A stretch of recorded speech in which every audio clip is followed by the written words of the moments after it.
मैं हूं जहीर खान और आप देख रहे हैं डीटीवी न्यूज़। राजस्थान में विलंब से चुनाव हो रहे हैं क्योंकि कानूनी अड़चन की वजह से चुनाव नहीं हो पाए थे।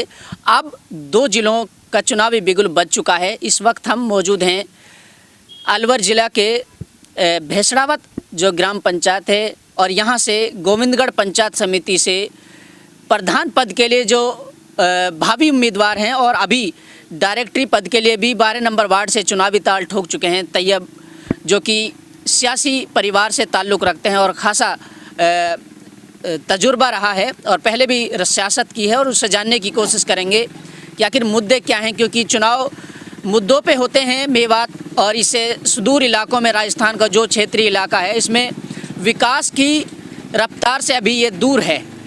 इसके मुख्य वजह क्या रही, क्योंकि ये भी राजनेता हैं। अगर यूँ कहें कि अभी भी सियासत की भेंट ये इलाका चढ़ता रहा है क्योंकि अभी तक यहाँ पर विकास नज़र नहीं आता है। सीधे चलते हैं जनाब, इस बार के चुनाव को किस नज़रिए से देख रहे हैं? जी भाई, हम यहाँ जो है सबसे बड़ा शिक्षा का अभाव है। हम लोगों में शिक्षा का जागरूक करें लोगों को, और नल बिजली लाइट ये हम आगे लेके चलें, मुद्दा हमारे ही हैं। और हमारी जो 6 गांव लगते हैं मेरी पंचायत में, अल्लाह का शुक्र है सब बेचारे तहे दिल से हमें मदद करते हैं और आज से नहीं 25 साल से हमको ये मदद देते रहे हैं और हम एक दूसरे से जुड़े हुए हैं, एक दूसरे के दुख सुख में काम आते हैं। और इसलिए जो है हमारी जो कड़ी बनी हुई है, इससे सन 77 से मेरा ताऊ सरपंच रहा फतेह खान। उसके बाद मेरे वालिद साहब जो हाजी लीला खान जो सदर रहे मेरे पंचायत के, वो 95 में डायरेक्टर बने, फिर 2004 में सरपंच बने, फिर 2011 में सरपंच बने, फिर 2014 में, और अब ये प्रधानी के चुनाव में लड़ने जा रहा हूँ। अब जनता के बीच में पूरा जनता का सहयोग है। एक बीजेपी का सामने कैंडिडेट है, उसका हमारा मुकाबला है। देखते हैं अल्लाह क्या करता है। तो इतने दिनों से आप सियासत में हैं और अभी भी समस्या जस की तस है। अब ये तो बीजेपी की सरकार जब आती है, जब कांग्रेस का जो सरकार आती है तो बीजेपी का विधायक बन जाता है, और जब कांग्रेस सरकार आती है तो बीजेपी का बन जाता है। बीजेपी की सरकार आती है जब कांग्रेस का नहीं रहता, इसलिए विकास में रुकावट है। और अब की बार 5 साल में जो साफिया जुबेर है, जो कांग्रेस सरकार आई है और वो विधायक बने, तो 5 साल में इतना विकास हुआ है, 30 साल में विकास नहीं हो पाया जो अब 5 साल में विकास हुआ है। हमारे यहाँ जो है मंडी बन गई, तहसील बन गई, नई पंचायत समिति बन गई और नगर पालिका बन गई, और जो बड़े बड़े रोड हमारे यहाँ निकाले गए हैं। तो जो हमारे जो नेता हैं जुबेर खान जी और साफिया जो पुराने हैं और कांग्रेस पार्टी के एक जुझारू नेता हैं और फिर राष्ट्रीय नेता हैं, और हम उनके आदर करते हैं। हमारे सीनियर हैं, बड़े भाई हैं, और उन लोगों की वजह से जो आज हम राजनीति में आए हैं और हमें बड़ा कोऑपरेट करते हैं। और उनकी पार्टी को जो हमने जो टिकट दिया है, हम उसको चाहेंगे ज़्यादा से ज़्यादा मतों से हम जीतें और प्रधान बने। ऐसे लोगों के बीच में आप जा रहे हैं, यहाँ की कुछ जनहित समस्याएं बहुत ज़्यादा हैं, क्या क्या चीज़ें निकल करके सामने आ रही हैं? अब सबसे बड़ी समस्या तो पानी की। जब तक हमारे यहाँ पानी, चंबल का पानी नहीं आ पाएगा, हमारे खारा पानी है, बट बुजुर्गों के जो पानी इतना ख़राब है, दांत खराब हो जाते हैं, गोडान में जो है बिल्कुल थकान हो जाती है। ये 20-25 साल से बीमारी पानी की, पानी अंदर नीचे, इसका जल स्तर नीचे चला गया। अच्छा, प्रधानी की दावेदारी पेश कर रहे हैं, तो क्या रहेगा यहाँ पे समीकरण? मतलब आप भी दावेदारी पेश कर रहे हैं और कांग्रेस का कुछ और समर्थक हैं वो भी दावेदारी पेश कर रहे हैं, तो फिर क्या होने वाला है? पत्रकार जी, हमारा तो ये है कि हम मिलजुल के चुनाव लड़ेंगे। मैं सामाजिक आदमी, समाज से जुड़े हैं। जो हमारे नेता चाहेंगे जिसको चुनेंगे, अपने अपने प्रयास, जिसको चाहेंगे, जिसका नाम रखेंगे, बन जाएगा प्रधान। हमारे लिए कहेंगे तो हम तैयार हैं, सब तरह से श्याम दंड भेद सब। तो लोगों को क्या संदेश देना चाहेंगे, किस तरीके की नेता को चुने जो जनता की समस्याओं का समाधान करा सके? पत्रकार जी, हम सबको साथ लेके चलेंगे, 36 बिरादरी को हम सबसे जुड़े हुए हैं। हमारे संसारी जो समाज है एकजुट हो के हम काम करेंगे, और जो घर घर जाके जो समस्याएं उनको सुनी जाएगी, उनका उद्धार करेंगे।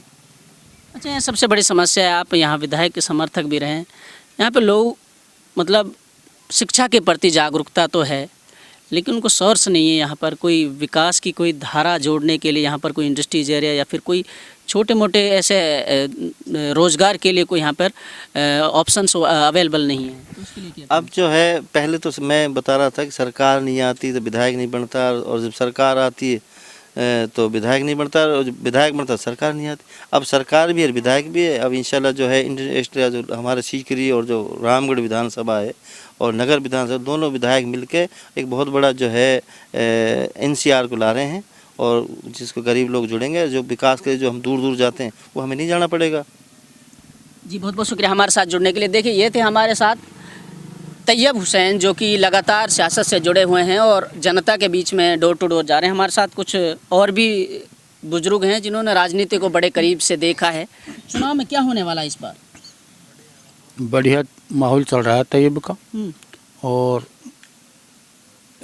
तैयब भी जीतेगा, प्रधान भी बनेगा, और अब के सरकार भी कांग्रेस की है और विधायक भी, विकास भी होगा। जुबेर विधायक है और काम बढ़िया ही होगा। साफ नाम आपका? शेर मोहम्मद। शेर मोहम्मद। अच्छा, आपकी समस्याओं का समाधान हो पाएगा ऐसा आपको लगता है? हाँ बिल्कुल हो पाएगा, अब इस पीरियड में बिल्कुल हो पाएगा। जी और भी लोग हमारे साथ, इनसे भी बातचीत करें। जनाब आपका क्या नाम है?